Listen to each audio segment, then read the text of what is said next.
Welcome back ناظرین. ہم گفتگو کر رہے ہیں عائشہ خان صاحبہ سے اور دانش بیگ صاحب سے، اور ہم ان سے بات کر رہے ہیں موسمیاتی تبدیلی کے حوالے سے.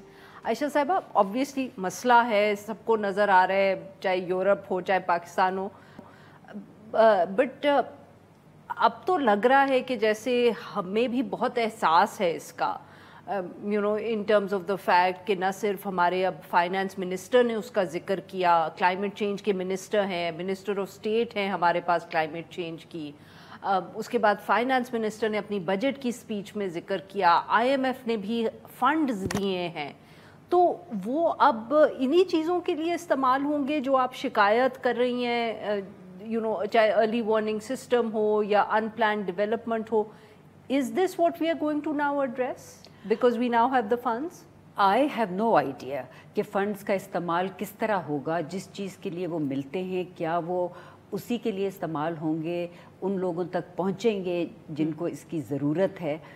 میں آپ کو صرف اتنا بتا سکتی ہوں کہ پاسٹ ایکسپیرینس ہمارا کیا رہا ہے اس طرح کے فنڈز کے ساتھ.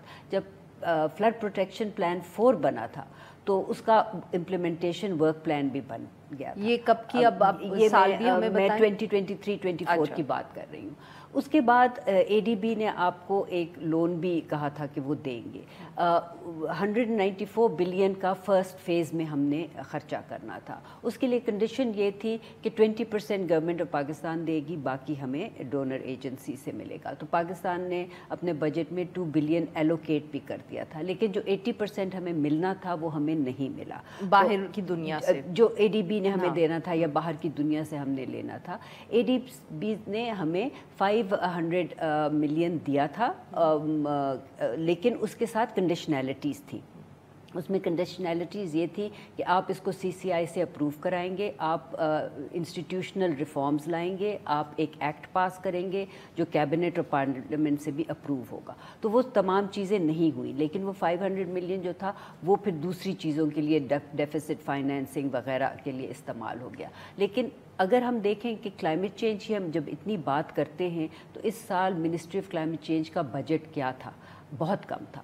اگر ہم دیکھیں کہ جو ڈیوالوڈ منسٹریز ہیں ان کی کیپیسٹیز کیا ہیں، نیشنل ڈیزاسٹر مینجمنٹ فنڈ ہے وہ ایک فیڈرل باڈی ہے، لیکن اصلی کام اگر پی ڈی ایم ایس نے کرنا ہے تو میں عموماً بات کرتی ہوں جی بی ڈی ایم اے کی، کیونکہ میرا کام ماؤنٹین کمیونٹیز کے ساتھ ہی زیادہ ہوتا ہے. تو میری لیوڈ ایکسپیرینس جو ہے میں اس کی بیسس پہ یہ کہہ سکتی ہوں کہ ان کے پاس کوئی فنڈنگ نہیں ہے، ان کے پاس کوئی اکوپمنٹ نہیں ہے، ان کے پاس پراپر ہیومن ریسورس نہیں ہے، ان کے پاس ارلی وارننگ سسٹمز نہیں ہیں. اس وقت وہ پتہ نہیں 2 ڈسٹرکٹس کو 2 ایکسکیویٹرز کے ساتھ مینیج کر رہے ہیں. تو جب اس طرح کے آن گراؤنڈ حالات ہوں گے تو پھر اس کو ہم مینیج نہیں کر سکتے، اور ہمیں مینجمنٹ سے ہٹ کے رسک ریڈکشن کی طرف جانا ہے. کیونکہ جب ایک دفعہ ڈیزاسٹر ہو گیا تو جو آپ کا ایکولوجیکل ڈیمیج ہو گیا، جو ایسٹس لوگوں کے ختم ہو گئے، وہ تو آپ واپس نہیں لا سکتے. ریہیبلیٹیشن پہ پھر آپ لاس اینڈ ڈیمیج کی طرف چلے جاتے ہیں کہ آپ کو اور بھی زیادہ پیسہ چاہیے. اس لیے آپ کو رسکس کو ریڈیوس کرنا ہے. اور اس میں N D R M F کا بھی ایک انسٹیٹیوشن بنا تھا، اس نے بھی کتنا اس میں اپنا رول ادا کیا میں نہیں کہہ سکتی، کیونکہ اس کی کنڈیشنلٹیز جو ہے وہ وفاقی ادارہ تھا. اس کو بھی چاہیے تھا کہ اپنی کنڈیشنلٹیز کو وہ اتنا فلیکسیبل رکھتا کہ وہ گورنمنٹس کو یا پروونسز کو ایزی فلیکسیبل کنڈیشنز پہ لون دے سکتا، اور جو سول سوسائٹی آرگنائزیشنز ہیں وہ بھی اس کو ایکسیس کر سکتی کہ گورنمنٹ کے اگر بیوروکریٹک ادارے جو ہوتے ہیں ان کے چینلز اور ان کی ریکوائرمنٹس زیادہ کمبرسم ہوتی ہے. لیکن چھوٹے پیمانے پہ ان گاؤں وغیرہ جن کے ساتھ یہ حادثات ہوتے ہیں ان کی مدد تو ہو سکتی ہے. بالکل ٹھیک. Danish sahab, to come back to Europe, وہاں جو یہ اتنے ہم نے اس دفعے ہائی ٹیمپریچرز دیکھے ہیں جو مطلب پنجاب سے اور سندھ سے کمپیئر ہو رہے ہیں، اس کی کیا وجوہات ہیں؟ کلائمیٹ چینج کا سب سے زیادہ اثر جو دنیا کے علاقے جو پولز کے قریب ہیں، خصوصاً نارتھ پول کے قریب جس میں رشیا کے علاقہ ہے اور یورپ ہے، اس میں کلائمیٹ چینج ابھی ریسنٹ کلائمیٹ چینج جو 19 سینچری سے انڈسٹریل ریولوشن کے بعد شروع ہوا ہے، اس کا افیکٹ ان ریجنز پہ زیادہ ہے. زیادہ تر ان ایریاز پہ اس موسم کے دوران، ویسے جیسے میم بتا رہی تھی کہ میڈیٹرینین سی میں ایک میرین ہیٹ ویو آتی تھی، اب وہ ان کی انٹینسٹی 3 اور 4 ہو گئی ہیں. تو مرین ہیٹ ویو ذرا ایکسپلین کر دیں. بیسیکلی میڈیٹرینین سی ہے، میڈیٹرینین سی جس کو بحر روم کہتے ہیں اردو میں، جس کے اراؤنڈ رومن امپائر تک اس زمانے میں کافی اس کا بڑا اچھا انوائرمنٹ ہے ہیومن سویلائزیشن کو تھرائیو کرنے کے لیے. تو اس کے گرد جو کنٹریز ہیں جس میں پرتگال شامل ہے, اسپین شامل ہے, اٹلی شامل ہے, اس کے ساتھ پھر نارتھ افریقہ کے ممالک ہیں, الجیریا ہے, ایجپٹ ہے. تو یہ جو الجیریا ایجپٹ تو ایک ہاٹ ہیں, لیکن جو یورپ کے ساتھ علاقے ہیں وہ وہاں پہ ایک ہیٹ ویو آتی تھی ان سیزنز میں, لیکن اب اس کی تعداد جو ہے 3 یا 4 ہو گئی ہے.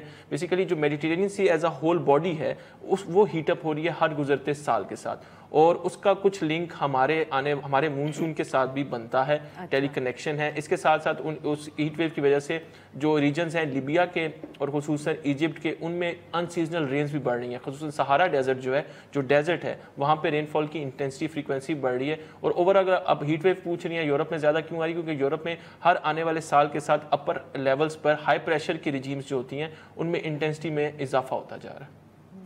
عائشہ صاحب, اب کمنگ بیک ٹو دس, آپ نے بہت سے ادارے بھی بتائے, بٹ یہاں ایک جو بات ہوتی ہے جب بھی ہم وفاقی حکومت, بیکاز آبویسلی کلائمیٹ چینج کا منسٹر تو ہمیں نظر وفاقی کابینہ میں ہی آتا ہے, پر جب ان سے بات کرو تو وہ ہمیشہ یہ کہتے ہیں کہ جی یہ ہمارے پاس تو اختیاری کوئی نہیں ہے, جو سارا کام ہے وہ تو صوبوں میں ہونا ہے, جیسے آپ بھی ذکر کر رہی ہیں. اب یہ جو مسئلہ ہے, کنسیڈرنگ کہ وہی جو IMF سے اگر ہمیں بہت ایک اس کے لیے ٹرانچ بھی ملی ہے تو وہ تو وفاقی حکومت کے پاس آئے گی.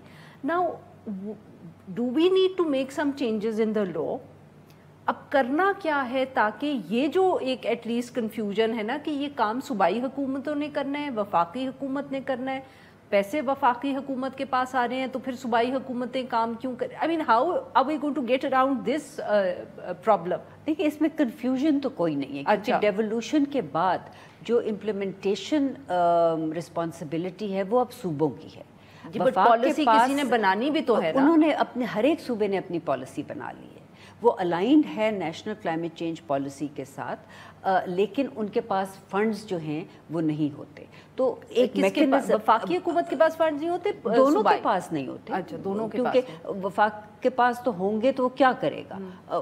اسلام آباد کیپٹل ٹیریٹری کے اندر رہ کے تو وہ کلائمیٹ چینج کے اوپر کوئی اقدام خاص نہیں لے سکتے. کام تو صوبوں پہ ہونا ہے. ساری ڈیوالوڈ منسٹریز جو ہیں, آپ واٹر لے لیں, فوڈ لے لیں, انرجی لے لیں, ایگریکلچر لے لیں, تو یہ سب تو صوبوں نے کام کرنا ہے. تو صوبوں کے ساتھ اب یہ جو ایک انسٹیٹیوشنل میکنزم ہے آف امپرووڈ کوآرڈینیشن, اور اس کا نام بھی میرا خیال ہے شہری رحمان نے اس لیے بدلا تھا کہ ministry of climate change and environmental coordination, کیونکہ جب تک کہ کوآرڈینیشن میکنزم کو آپ انسٹیٹیوشنلائز نہیں کریں گے کہ آپ لوگ مل کے کس طرح کام کریں گے, تو کام تو آگے نہیں بڑھ سکتا.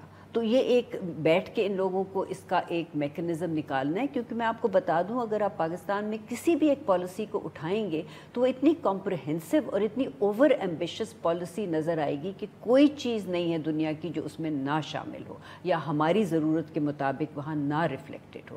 تو امپلیمنٹیشن کے بعد انفورسمنٹ جو ہے ہمارا مسئلہ وہاں آ جاتا ہے. آپ کچھ کہنا چاہ رہے ہیں؟ میم جیسے بات کر رہی ہیں تو گورنمنٹ اپنے لحاظ سے کام کر رہی ہے, انسٹیٹیوشنز کام کر رہے ہیں, لیکن میرا جو خیال ایک ہے کہ ہم جیسے ویدر والے ہیں, پرائیویٹ سیکٹر ہے, اس کو بھی سنکنگ ہونا چاہیے.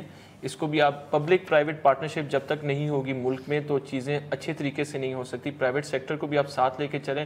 گورنمنٹ کا مینڈیٹ ہے, جیسے ابھی ہم PDMA کے ساتھ کام کر رہے ہیں, سندھ کے ڈسٹرکٹ میں PMD کے ساتھ بھی کام کر رہے ہیں, NDMA کے ساتھ بھی. تو اس چیز کو اور ہمیں بڑھوتری دینی چاہیے, اور اس میں مطلب تاکہ اس میں پرائیویٹ سیکٹر جب تک نہیں آئے گا میرے خیال سے اس میں انوویشن نہیں آ سکے اس کام میں. ایک اور چیز میں کہنا چاہوں گی آپ پر یہ کہ ہر سال آپ دیکھیں, ایک تو فائنینس ہمارا مسئلہ ہے. ہر جگہ آ کے ہم کہتے ہیں کہ ہمارے پاس فائنینس نہیں ہوتا, ہمارے پاس کیپیسٹی نہیں ہوتی. تو وہ اپنی جگہ صحیح ہے, جتنا میگنیٹیوڈ ہے کام کا اس کے لیے ہمارے پاس فائنینس نہیں ہے. لیکن ہمیں دیکھنا چاہیے کہ ہم کہاں بچت کر کے اس فائنینس کو بہتر طریقے سے استعمال کر سکتے ہیں. میں آپ کو if you can also media houses can play a role. Media houses can do advocacy and bring attention to the matter, لیکن جو ایکشن لینے والا ہے وہ تو گورنمنٹ ہی لے گی. اب میں آپ کو ایک سمپل چھوٹا سا ایگزامپل دیتی ہوں کہ ہر سال یہ کلائمیٹ کانفرنس ہوتی ہے.